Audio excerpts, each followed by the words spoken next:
The Grand Synod of the Aelcora did not smell of fear. It smelled of ozone, polished obsidian, and the ancient, rotting incense of a dying empire.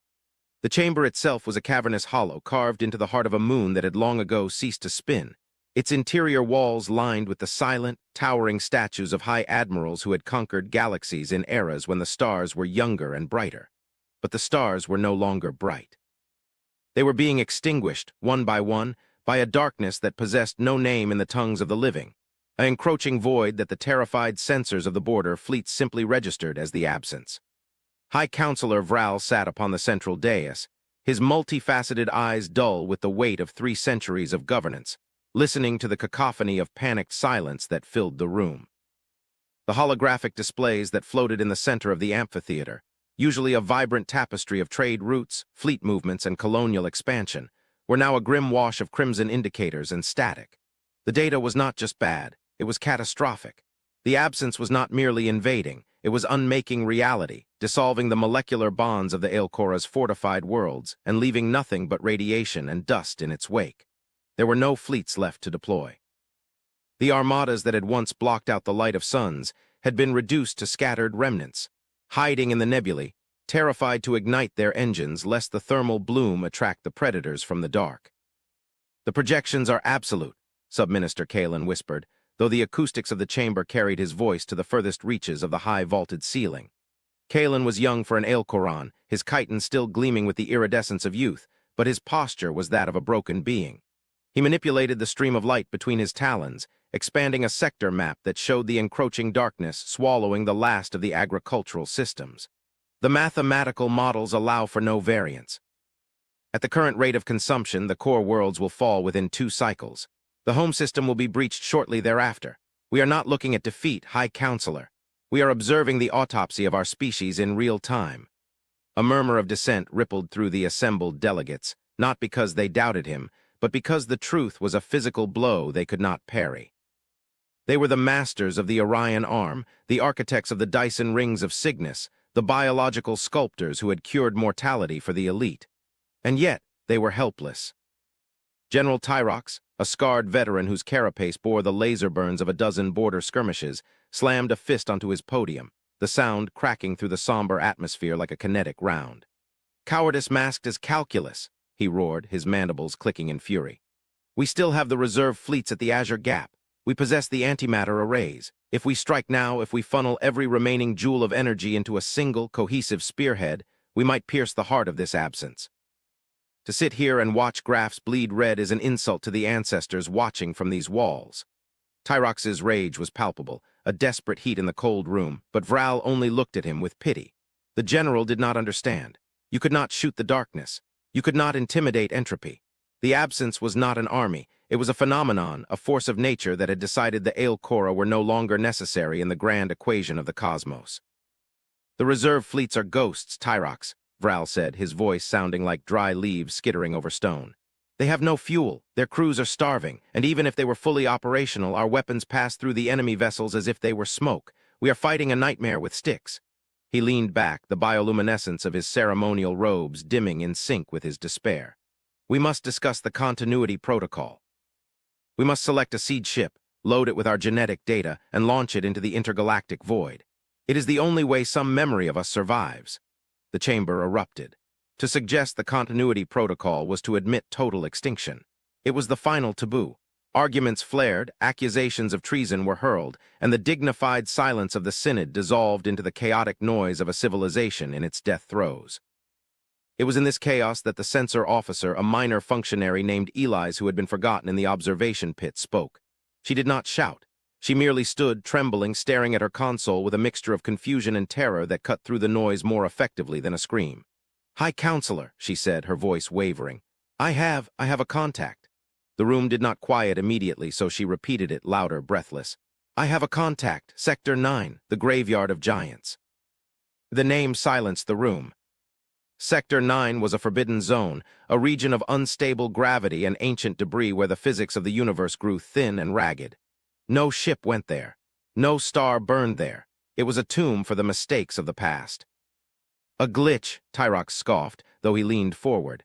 "The sensors are malfunctioning due to the gravimetric distortions of the absence." No, Eli's insisted, her fingers dancing over the haptic interface, pulling the data into the center of the room, overwriting the map of their impending doom. It is not a glitch. It is massive. It dwarfs the Citadel. A collective gasp sucked the air from the room as the hologram resolved. It was not a rock. It was not a nebula. It was a construct. It was a vessel of such impossible scale that the mind struggled to comprehend its dimensions. It was an elongated teardrop of matte black metal, scarred by eons of cosmic dust, pitted by impacts that would have shattered moons, yet unbroken. It possessed no visible engines, no weapon ports, no windows. It hung in the void like a tear in reality itself, a monolith of silence amidst the noise of the universe. "What is it?" Kalen whispered, the dread in his gut replaced by a sudden, chilling awe. "Is it one of theirs, a flagship of the absence?" "Does not match the energy signature of the enemy," Vral said, his eyes narrowing as he scrutinized the readings. "The absence radiates cold, a sucking void. This object is radiating heat. It is radiating power. Look at the spectral analysis." He pointed a trembling claw. "The hull composition, it is an alloy we theorized but never synthesized, neutronium-laced hypercarbon, and the energy output. By the gods, it is leaking enough Hawking radiation to simulate a small star." "Identify it," Tyrox barked at the sensor officer. "Check the archives, every species, every empire, every forgotten tribe. Who built that?" Eli's worked furiously, the algorithms of the Aelcora's vast library churning through petabytes of history. The database scrolled past the extinct lizard kings of Vega, the crystalline entities of the silica web, the gaseous minds of the nebular drift. Nothing matched. The ship was too old, too advanced, and yet strangely primitive in its brutalist design. Then the computer chimed, a lonely, singular note that echoed in the silence. A file was retrieved from the deepest, dusty substructures of the archive. A footnote from a survey mission conducted 4,000 years ago on the fringes of the galactic spiral. "It is," Eli's hesitated, reading the translation of the archaic text. "It matches the design philosophy of a species designated as Terrans, Class 3 primitives, carbon-based bipeds from a high-gravity death world in the Sol system." "Terrans?" Vral frowned, searching his eidetic memory. "The Dustwalkers, they destroyed themselves millennia ago. We surveyed their world. It was a radioactive cinder. They were a violent, short-sighted species that barely mastered fusion before they turned their weapons on each other. They could not build this." "The energy signature confirms it," Eli said, her voice shaking. "The identifier beacon just activated. It is broadcasting in an analog radio frequency. Old code, binary." She looked up, her eyes wide. "It translates to United Solar Commonwealth Ship, Long Night's Watch." "A ghost ship," Kalen breathed. "A relic drifting from a dead world." "No," Tyrox growled, the predatory instincts of a general taking over. "Ghosts don't output terawatts of power. Ghosts don't shield themselves against the gravitational shear of a black hole cluster. That ship is active, and if it is Terran, it is a weapon. Those creatures knew nothing but war." He turned to the High Counselor. "If that ship is operational, we must seize it. Its reactor alone could power the planetary shields for a decade. It could be the salvation we need." "Or our final executioner," Vral murmured. "We judged them extinct, we ignored them, and now at the end of all things a tomb opens and a giant walks out." He looked at the hologram, at the silent, brooding Leviathan floating in the dark. "Hail them, standard diplomatic frequencies, wideband, and pray that whatever is sleeping inside that hull does not wake up angry." The tension in the chamber thickened as the communications array beamed a greeting toward the anomaly. The seconds stretched into minutes. The distance was vast, but the subspace relays should have carried the message instantly. There was no response. The ship hung there, immobile, indifferent. "They are ignoring us," Tyrox snarled. "Or there is no one alive on board. It is an automated derelict. I say we send a boarding party. Admiral Jorah's fleet is closest. Order them to secure the asset." "Wait," Kalen interrupted, his eyes fixed on the energy readings. "Something is changing. Look at the hull." On the holographic display, the matte black surface of the Terran vessel began to shift. It was not mechanic.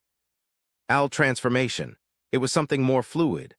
Lines of golden light began to trace geometric patterns across the skin of the ship, illuminating kilometers of superstructure.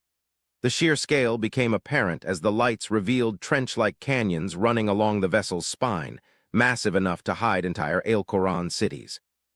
The silence of the void was suddenly broken, not by a transmission, but by a sound that resonated through the hull of the Synod station itself, a deep, thrumming vibration that rattled the teeth of every delegate. It was a gravity wave, modulated into a frequency that felt like a heartbeat. Thump, thump, thump, thump. "They are scanning us," Eli's gasped, clutching her console. "Active scanning, but it's invasive. They aren't just bouncing radar off our hull. They are reading our computer cores. They are reading the biometric data of the crew. They are stripping us naked electronically." "Jam them," Tyrox yelled. "We can't," Eli's cried. "Their signal strength it's absolute. It's drowning out the background radiation of the universe. It's like a sun speaking to a candle."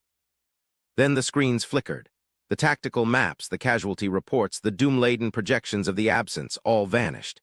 In their place, a single symbol appeared on every screen in the chamber, on every datapad, on the massive projected dome above.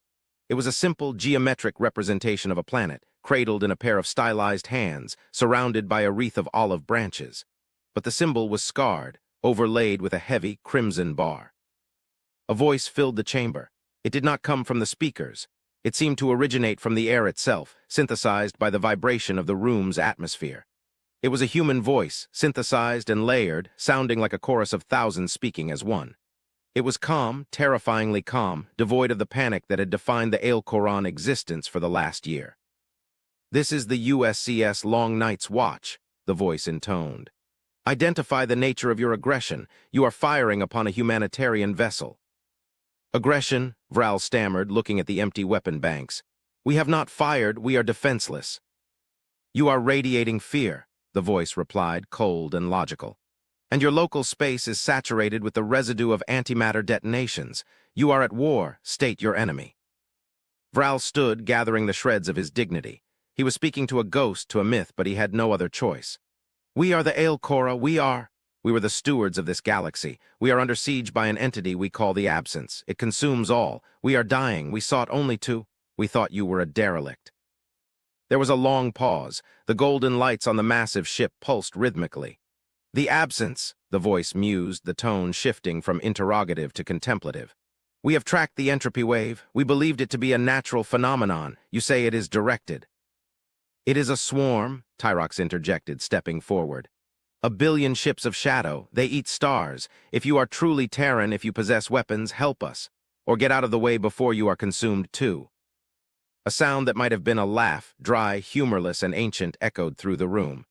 "Consumed? We are the Long Night's Watch. We were built to endure the heat death of the universe. We do not burn, little insect. We wait." "Then wait elsewhere," Tyrox snapped, his pride stinging.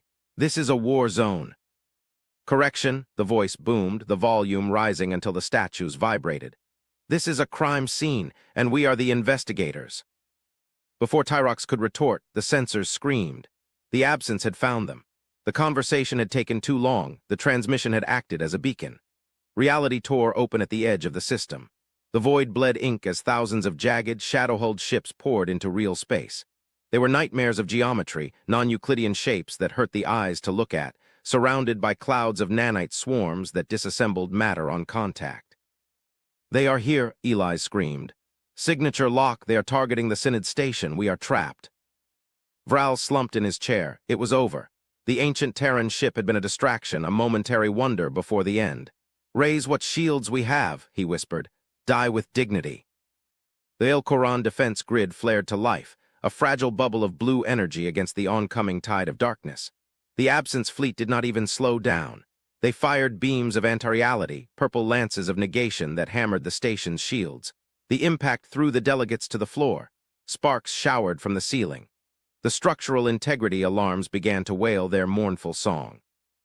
"Shields at 30%, Kalen shouted, crawling toward the counselor. "One more volley and we are dust." "Look," Eli's pointed at the main screen. The Terran ship, the Long Night's Watch, had moved. It had not engaged engines in a conventio. Nal sense, it had simply ceased to be in one location and appeared in another, interposing its massive bulk between the defenseless station and the attacking swarm. "They are intercepting," Vral watched in disbelief. "They are mad, they have no weapons deployed, they are just sitting there." The Absence fleet, sensing a new, larger source of matter to consume, shifted their fire. Thousands of disintegration beams, enough firepower to crack a planet's crust, converged on the matte black hull of the human vessel. The light of the impact was blinding, turning the screens white. Vral shielded his eyes, expecting to see the ancient ship vaporized, turned into expanding debris. When the light faded, the silence in the chamber was total. The long night's watch was untouched. The hull glowed with a faint, angry red heat where the beams had struck, but the metal had not buckled. It had not even scratched. The energy of the attack seemed to be flowing along the golden trenches of the ship's skin, swirling into a central accumulation point at the prow. Energy absorption at 400% capacity, the human voice announced, sounding almost bored. Kinetic barriers holding, thermal conversion active, we thank you for the fuel. The Absence fleet paused. For the first time in the recorded history of the war, the enemy hesitated. They had poured enough energy into the target to unmake a moon, and the target had eaten it. What are they? Kalen whispered, staring at the readings. That isn't armor, that's an event horizon. They have wrapped their ship in a localized gravity well. The beams didn't hit the hull, they fell into it. You attacked a non-combatant vessel, the human voice spoke again, now directed at the swarm. The tone was no longer calm. It was heavy with the weight of judgment. We left the cradle of Saul to avoid war. We slept in the void for 10,000 years to let the fires of aggression burn out, but it seems the galaxy has not learned. The massive ship began to change configuration. The front sections split open, revealing not gun barrels, but arrays of intricate crystalline structures that pulsed with a blinding blue light. We are the long night's watch, the voice thundered. We do not carry weapons of war, we carry the tools of creation, and to a destroyer, a creator is the deadliest thing in the universe. What are they doing? Tyrox watched, mesmerized. They are engaging terraforming arrays, Eli said, her voice trembling with confusion. That's a planetary geosculpting laser, that's an atmospheric processor. Those aren't guns, they are industrial tools. Observe, the human said. The crystalline array fired. It did not shoot a beam of destruction. It fired a pulse of resequencing data carried on a carrier wave of hard light. It struck the lead ship of the Absence. The shadow ship did not explode. Instead, it began to bloom. The jagged, non-Euclidean metal twisted, softened, and reorganized. In seconds, the terrifying warship was transmuted into a mass of inert iron and water ice. The nanite clouds that surrounded it were overwritten, reprogrammed instantly from consumers of flesh to creators of atmosphere. The darkness turned into a cloud of oxygen and nitrogen. The human ship fired again and again, sweeping the beams across the enemy fleet like a gardener watering a bed of weeds. It was not a battle, it was a correction. The Absence ships built to destroy the laws of physics were being forcibly rewritten by a technology that mastered them. Where the beams touched, entropy was reversed. Warheads became trees, armor became topsoil. The screaming void of the enemy fleet was being turned, ship by ship, into a floating garden of debris and life-giving elements. They are terraforming the enemy fleet, Vral whispered, tears leaking from his multifaceted eyes. They are turning them into fertilizer. The Absence panic was immediate. The hive mind that controlled the swarm shrieked across the electromagnetic spectrum, a sound of pure terror. They turned to flee, to jump back into the dark, but the long night's watch was not done. You have consumed enough, the voice said. Now you will give back. The ship released a pulse of gravity that locked the entire sector in place. The fleeing ships were dragged back, their engines whining futilely against the hold of the Terran giant. The long night's watch moved forward, plowing through the formation of the enemy, its golden lights blazing. It was an icebreaker moving through thin sheets of glass. It crushed the hulls that touched it, absorbing their mass, repurposing their atoms. Inside the Synod chamber, the Aelcora watched in stunned reverence. This was not war as they knew it. This was the difference between a soldier and a god. The humans were not fighting, they were cleaning. They were imposing order upon chaos with a ruthless, terrifying efficiency. Within an hour, the fleet that had threatened to end the Aelcoran civilization was gone. In its place drifted a vast field of harmless asteroids, ice crystals, and oxygen clouds, glittering in the light of the local star. The long night's watch sat amidst the debris, pristine, silent once more. A shuttle launched from the belly of the Leviathan. It was small, blocky, and unrefined compared to the elegant curves of Aelcoran craft, but it moved with a precise, predatory grace. It docked with the station. The airlock hissed open, and the Synod delegates held their breath. They expected giants in power armor. They expected cyborgs. They expected monsters. Instead, a woman walked out. She was small, soft-skinned, wearing a simple gray jumpsuit with the patch of the Earth sphere on her shoulder. Her hair was silver, her face lined with age, but her eyes were sharp, calculating, and incredibly old. She carried no weapon, only a datapad. She walked past the trembling guards up the dais and stopped before High Counselor Vral. She looked at the towering alien, then at the devastation on the screens, and finally at the terrified faces of the council. "I am Captain Alara Vance," she said, her voice unamplified but commanding. "Commanding officer of the Ark ship Long Night's Watch. We apologize for the disturbance. We were passing through on our way to the Andromeda transit when we detected the violation of galactic law." Vral struggled to find his voice. "Violation? You just annihilated a fleet that has destroyed empires. You saved us." Alara frowned, a look of genuine confusion crossing her face. "Saved you? We were merely neutralizing a hazard. Those ships were leaking entropic radiation. It's bad for the local space-time stability. We couldn't let it spread." She tapped her data pad. "We have analyzed your biology. You are carbon-based, highly stressed, nutritional intake is suboptimal. We can synthesize food supplies for your worlds before we depart. It will take approximately 6 hours to replenish your agricultural deficits." "Depart." Tyrox stepped forward, his aggression gone, replaced by desperation.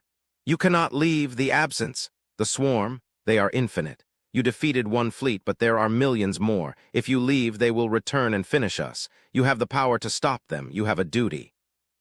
Alara looked at the general, her expression softening into something like pity. "General, you misunderstand. We are not warriors. We are refugees. We left Earth because we realized that war is a cycle that cannot be broken from within. We built the Watch not to conquer, but to survive. We have spent 10,000 years in the dark, perfecting the art of living. Our ship is a closed-loop ecosystem. We need nothing. We fear nothing." "But you fought," Tyrox argued. "We engineered," she corrected. "We fixed a broken equation, but we cannot fight your war for you. If we become your weapon, we become the very thing we fled. We will become another empire, another tyrant. And eventually, we will fall just as you are falling." "We don't ask you to rule us," Vral pleaded, descending from his dais to kneel before the small human. "We ask you to teach us. We are old, Captain Vance. Our traditions have failed. Our weapons are useless. We are dying because we cease to adapt. You survived the dark. Show us how." Alara looked at the kneeling alien, then back at the shuttle airlock where her crew, humans of all shapes and sizes, engineers, botanists, philosophers, were waiting. She sighed, a long, weary sound. "We cannot fight your war," she repeated, but her voice was gentler. "But we can change the battlefield." She tapped her comms bead. "Engineering, bring the Genesis drive online. Target the local star. It's unstable. Let's stabilize it. And initiate the drone swarms, not the breakers, the builders. Let's show them what the deadliest ship in the universe actually does." The Long Night's Watch began to hum again. From its hull, millions of tiny lights poured out, not missiles, but construction drones. They spread across the system, repairing the damaged station, sealing hull breaches in the Aelkoran ships, knitting metal back together at the molecular level. "We are not staying to be your guardians," Alara said, looking Vral in the eye. "But we will upgrade your infrastructure. We will give you the shield tech you need to survive the entropy beams. We will teach you how to turn your weapons into tools. But there is a price." "Anything," Vral said. "Half our empire, all our resources." "No," Alara shook her head. "The price is the twist." "The twist," Vral blinked. "The absence," Alara said, her face growing grim. "You think they are the enemy. They aren't. They are running too." The room went cold. "Running from what?" Kalen asked. Alara projected a hologram from her datapad. It showed the galaxy and beyond it the vast, terrifying empty space between galaxies. And in that dark there was a shadow that was moving. It was not a flea. It was a silhouette that blocked out the background galaxies. It was colossal beyond measure. "The Voidborn are a symptom," Alara explained. "They are scavengers fleeing a predator, that thing out there. We call it the Great Filter. It's coming. It's why we built the Watch. It's why we have been running for 10,000 years. We didn't come here to save you from the absence. We came here to warn you." She looked around the silent, terrified chamber. "The absence is trying to eat your galaxy to gather enough energy to escape that," she pointed to the shadow. "We have a choice. We can fight the scavengers over the scraps, and we will all die when the predator arrives. Or we can stop fighting. We can combine your fleets with our technology. We can stop running." "And do what?" Tyrox whispered, looking at the cosmic horror on the screen. Ilara smiled, and for the first time the human looked dangerous. Not with the malice of a killer, but with the terrifying ambition of a species that had once looked at the sky and decided to walk on it. "We stop running," she said, "and we hunt. The long night's watch is deadly not because we have big guns, but because we know how to terraform. That thing out there. It's made of matter. It's made of energy. And if it's made of matter—" She tapped the console, and the image of the great filter was overlaid with a construction grid. "Then we can deconstruct it. We can turn the predator into a new home." High Counselor Vral looked at the small, fragile human, then at the massive, indestructible ship floating in the void, and finally at the terrified expanse of the unknown universe. He felt a sensation he had not felt in centuries. Hope, but it was a sharp, dangerous hope. "Teach us," Vral said. "Teach us how to be human." Ilara nodded. "Lesson 1, she said, turning back to her ship. "There is no such thing as a weapon. There is only a tool you haven't figured out how to use to build something yet. Now let's go dismantle a god." The long night's watch flared its engines, a beacon of defiance in the infinite dark, and the Aelkoran fleet, broken but rebuilding, turned to follow in its wake. The universe was dark and full of terrors, but for the first time in an eon the terrors had reason to be afraid. The humans were back, and they had brought their tools.